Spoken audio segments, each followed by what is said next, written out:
अगर हम बात करें इंडिया की, तो इंडिया की एक रग की कंपनी है, वो 7000 लूप्स और 40,000 आर्टिसंस पे जो है मुश्तमिल है, जिसमें 80% जो है औरतें काम कर रही हैं।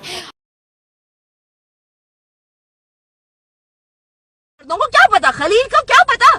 एक दिन औरत बनके जरा बाहर निकलो पाकिस्तान में, सड़क पे निकलो तो तुझको पता चलेगा कि औरत के पास कितने राइट्स हैं। बाहर निकलो तो पीछे लड़के पड़ जाते। कबल इसके कि लोग अपने हाथ में डंडे पकड़कर इस्लाम पर हमला आवर ऐसी औरतों को मार मार के भगाएं। हुकूमत को चाहिए कि वो खुद आर्डर और निजाम की तरफ तवज्जो करे। अगर ऐसा नहीं होगा तो बिल आखिर लोग मजबूर हो जाएंगे। कौन सुन सकता है कि जब उसके अल्लाह के खिलाफ कोई कंजरीन ऐलान जंग कर रही हो। कि मलिहा का ये कहना था कि औरत मार्च में ये समझ नहीं आ रही थी कि औरतें कौन है, मर्द कौन है। बहुत से मर्द ऐसे जिन्होंने ज़नाना हुलिये बनाए हुए थे, वो औरतों की तरह दिख रहे थे। तो अनीस साहिबा ने कहा कि हो सकता है वो ख्वाजा सराओं, हमें उनकी इज्जत करनी चाहिए। आई टोटली एग्री कि हमें इज्जत करनी चाहिए। और झाड़ू पकड़ के जो डांस करे थे मलिहा ने उनका भी बताया। तो मैंने मुफ्ती साहब आपके लिए सवाल ये छोड़ा था कि कुछ मर्द ऐसे हैं जो कि ख्वाजा सरा नहीं है, वो पैदाइशी मर्द हैं, लेकिन आई डोंट नो, जिससे वो बता रही हैं कि उनके जो मसाइल हैं कि वो औरत वाला हुलिया अपनाना पसंद करते हैं या वो ज़नाना हुलिया में फिरते चले, यहाँ तक तो शायद एक्सेप्ट कर लिया जाए। लेकिन और भी बहुत सी हरकत होती हैं कि मर्दों के साथ उनके अफेयर्स हैं, रिलेशनशिप्स हैं बाकायदा। वो जो गे वाला कॉन्सेप्ट है, कौमे लूत पे अजाब किस वजह से आया था, जरा याद करवा दें इन लोगों को। और क्या इस्लामी जमहूरिया पाकिस्तान में गे कॉन्सेप्ट चल सकता है? क्योंकि अब ऐसे मुतालिबात भी हो रहे हैं कि लड़का लड़के से अगर शादी करना चाहे या लड़की लड़की से, यानी गेज और लेस्बियंस के हुकूक पे भी बात हो रही है औरत मार्च में। क्या हमारे यहाँ ये एक्सेप्टेबल है? हम ये बात एक्सेप्ट कर सकते हैं मुफ्ती साहब? नहीं, बिल्कुल नहीं हुई, कहीं नहीं हुई।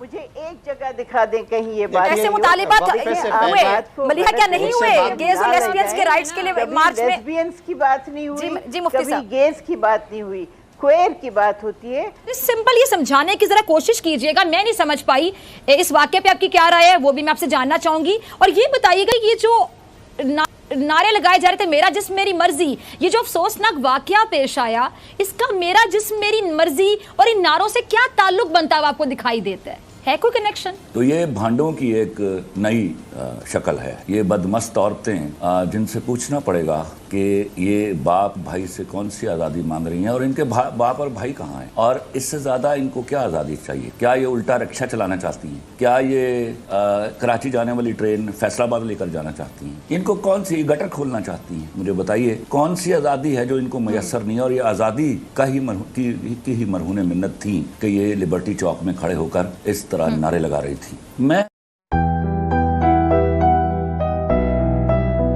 अगर हम बात करें इंडिया की, तो इंडिया की एक रग की कंपनी है, जयपुर रग जिसका नाम है। 1978 में ये बनाई गई थी, जिसमें शुरू में 2 लोब्स और 9 आर्टिसंस जो हैं वो काम कर रहे थे। लेकिन अगर हम अब प्रेजेंट की बात करें तो यही कंपनी जो है वो 7000 लूप्स और 40,000 आर्टिसंस पे जो है मुश्तमिल है, जिसमें 80% जो है औरतें काम कर रही हैं।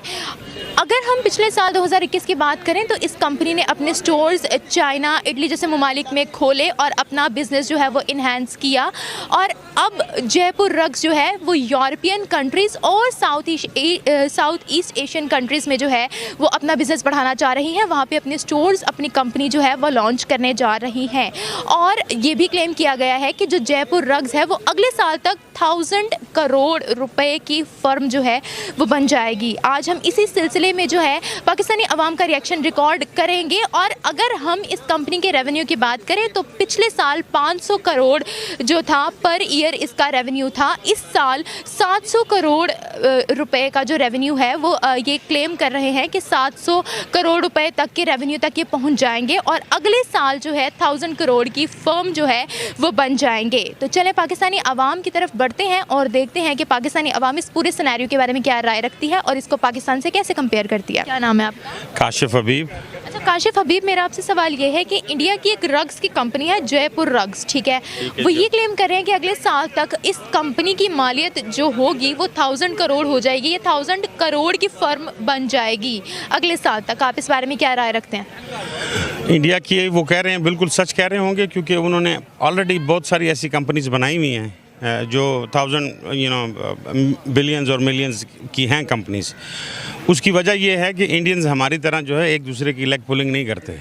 चूँकि मैं अमेरिका से आया हूँ तो वहाँ मैं देखता हूँ इंडियंस और पाकिस्तानी कंपैरिजन, पाकिस्तानी की टांग खींच रहा है, इंडियन की हेल्प कर रहा है, एक कंपनियों को प्रमोट कर रहे हैं और एक दूसरे के लिए हेल्प कर रहे हैं। तो आई थिंक वो कर लेंगे, लेकिन अनफॉर्चुनेटली जो हमारे हुक्मरान हैं वो ताजमहल बनाने, जहाज़ों में सफ़र करने और अय्याशी से बाहर नहीं आए और ना कभी आएंगे शायद।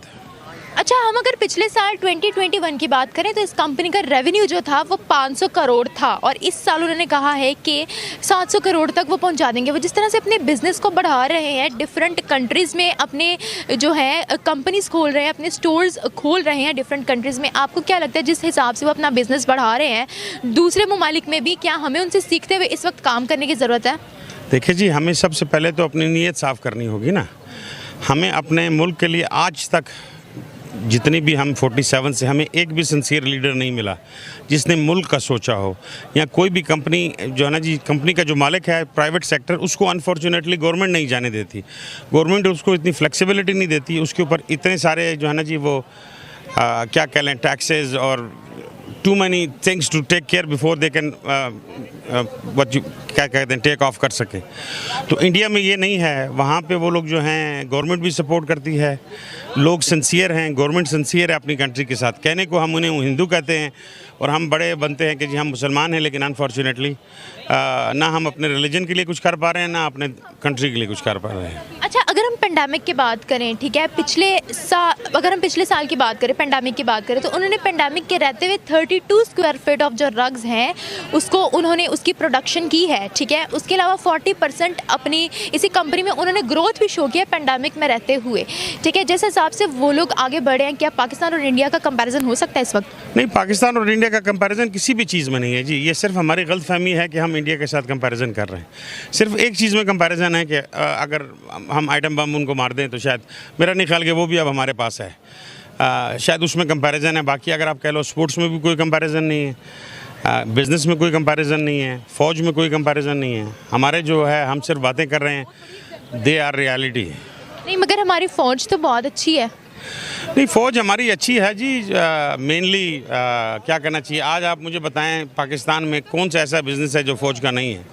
फ़ौजी फाउंडेशन, DHA, अस्करी बैंक, ये काम नहीं है फ़ौज का। फ़ौज का काम है सरहदों की हिफाजत करना, ना कि बिज़नेस करना।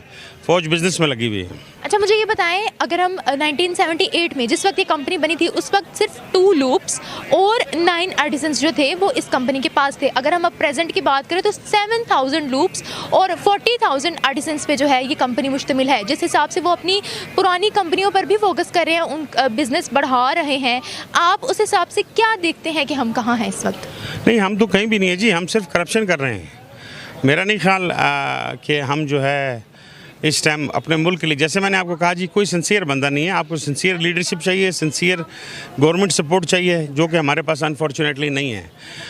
हम जो है वो सिर्फ और सिर्फ अपने फ़ायदे को देखते हैं, ख्वाह वो नवाज शरीफ है, जरदारी है, या अब आज इमरान खान।